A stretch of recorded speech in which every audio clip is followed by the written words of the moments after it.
L'anno scolastico 2017-2018 ha dato la possibilità a molti studenti dell'Istituto Superiore Giambattista Vaccarini di Catania di partecipare all'azione prevista dal Piano Nazionale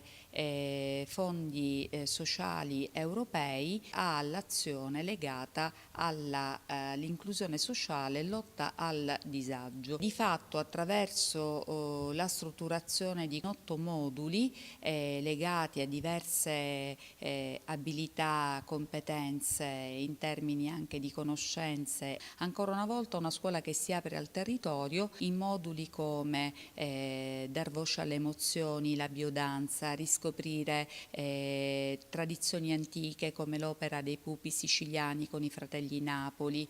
con la realizzazione di un prodotto finale di grande riscoperta appunto del patrimonio storico-culturale siciliano,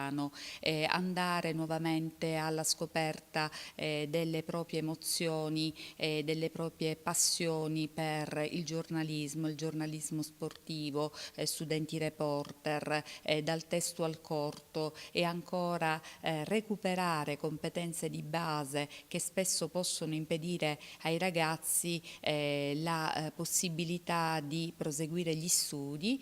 attraverso il recupero di competenze matematiche, quindi matematicamente mi metto in gioco, cyber security con l'ausilio della piattaforma Cisco, riagganciare